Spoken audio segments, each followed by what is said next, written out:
Hello friends, हमारा next point आ रहा है कर मुक्त वेतन यानी tax free salary.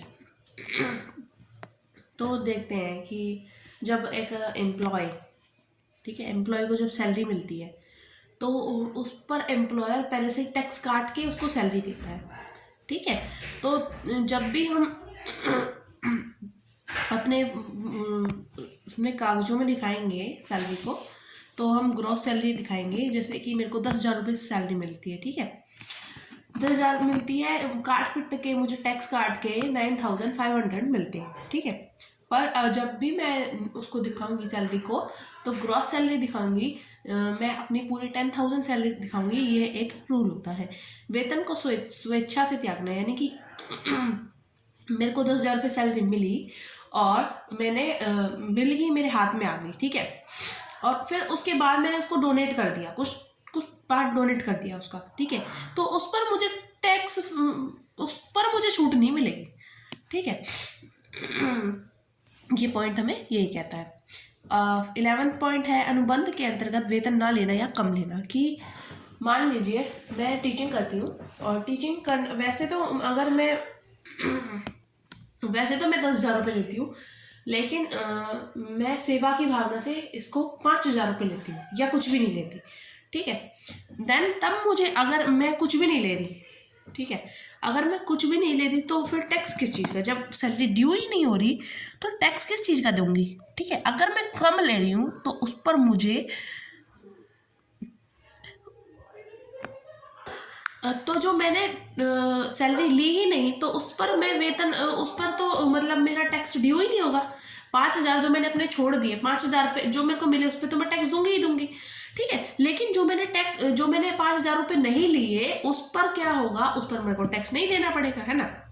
12th point आ रहा है अवकाश ग्रहण करने पर प्राप्तियां, यानी कि रिटायरमेंट होने पर जब भी हमें कोई एम्प्लॉयर से कुछ मिलता है, कुछ यानी क्या क्या मिलता है, ग्रेच्युटी मिलती है, पेंशन मिलती है, या प्रोविडेंट फंड से, अनरिकॉग्नाइज प्रोविडेंट फंड से, या जो भी प्रोविडेंट फंड से हमें पैसा मिलता है, तो ये सब क्या मानी जाती है? सैलरी मानी जाती है, ठीक है। नेक्स्ट पॉइंट है पेंशन। कि जब भी कोई कोई कर्मचारी एम्प्लॉय अगर क्या हो जाता है, रिटायर हो जाता है, रिटायर होने पर उसको क्या मिलेगा? अगर पेंशन मिल रही है तो पेंशन को भी हम क्या मानते हैं? सैलरी मानते हैं, और इस पर टैक्स देना होता है, ठीक है। 14th पॉइंट आ रहा है नियोक्ता द्वारा की गई कटौती।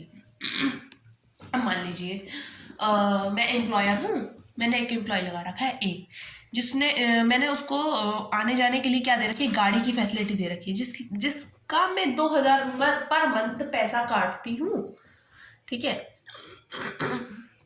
2,000 रुपये में पैसा काटती हूँ, तो मुझे मिलती कितनी है? 8,000 रुपये। वही बताना चाह रहा है कि ग्रॉस सैलरी हम अपने उसमें दिखाते हैं। 8,000 में सैलरी नहीं दिखाऊंगी, मैं पूरी 10,000 रुपये दिखाऊंगी। सकल वेतन ज्ञात करने के लिए जोड़ी जाएगी। मतलब कि हमें 10,000 पूरे दिखाने होंगे, 8,000 नहीं दिखाने होंगे, ठीक है। ये रूल कहता है। 15th पॉइंट है कर्मचारी अथवा उसके उत्तराधिकारी को भुगतान। कि ड्यूटी पर अगर कोई कर्मचारी है और उसको कोई चोट लग जाती है, उसकी मृत्यु हो जाती है, तो उसे अथवा उसके उत्तराधिकारी, जो उसका रिप्रेजेंटेटिव है, उसको सेंट्रल गवर्नमेंट या स्टेट गवर्नमेंट या जो लोकल अथॉरिटीज़ हैं उनके द्वारा कोई भी अगर एक्स्ट्रा ग्रेटरिया पेमेंट की जा रही है तो वो टैक्स फ्री होती है। ये भी रूल है। अगर कोई फैमिली पेंशन दी जा रही है, यानी कि जो विडो है उसको, या फिर जो आदमी मर गया उसके कोई रिप्रेजेंटेटिव है, उसको जो पेंशन दी जा रही है वो अदर सोर्सेज में टैक्सेबल होगी, इनकम फ्रॉम सैलरी हेड में टैक्सेबल नहीं होगी। 17th पॉइंट है नियोक्ता के अतिरिक्त अन्य किसी व्यक्ति से अगर हमें कोई प्राप्त हो रहा है, मतलब कि जैसे इसका सबसे बड़ा उदाहरण वेटर का है कि वेटर को क्या मिला? टिप मिला।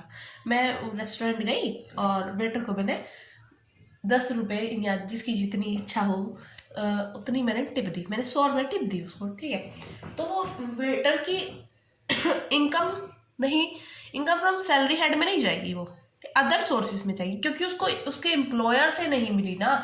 मेरे और उस वेटर के बीच में एम्प्लॉयर का रिलेशनशिप नहीं है। अगर एम्प्लॉयर और एम्प्लॉयर का रिलेशनशिप होता तभी तो हम इसको इनकम फ्रॉम सैलरी के हेड में लिखते। ठीक है। 18th पॉइंट है वेतनमान।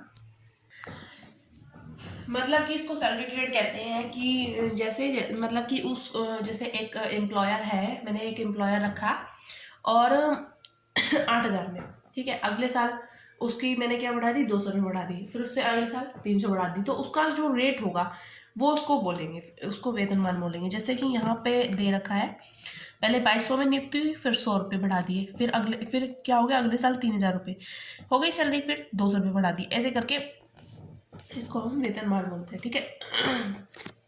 इसके कुछ रूल्स एंड रेगुलेशन दे रखे हैं।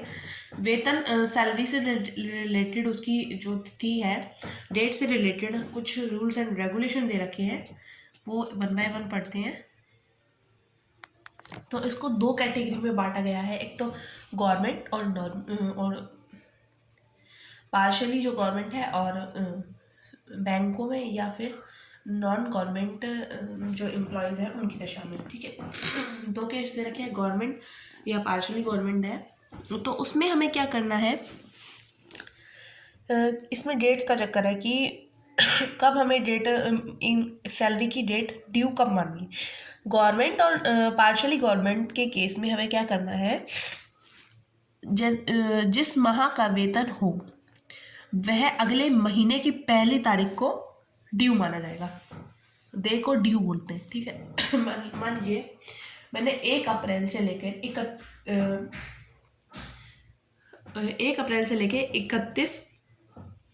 30 अप्रैल तक मैंने काम किया, तो ये ड्यू कब माना जाएगा, ये जब मेरी सैलरी है 1 मई को ड्यू होगी। ठीक है, गवर्नमेंट और पार्शली गवर्नमेंट के केस में। ठीक है। और जो इसका फाइनेंशियल ईयर हमें बता रखा है, मार्च से फरवरी के बीच में होगा। ये बहुत इंपॉर्टेंट पॉइंट है। सेकंड बोल रहा है बैंकों और नॉन गवर्नमेंट के केस में क्या होगा कि मैंने 1 अप्रैल से 30 अप्रैल तक मैंने नौकरी करी, तो 30 अप्रैल को ही मेरी सैलरी ड्यू मानी जाएगी। किसके केस में, बैंकों के केस में, और सॉरी थोड़ा सा गला खराब है, और नॉन गवर्नमेंट एम्प्लॉयज़ के केस में। और इनका फाइनेंशियल ईयर जो हमारा चलता है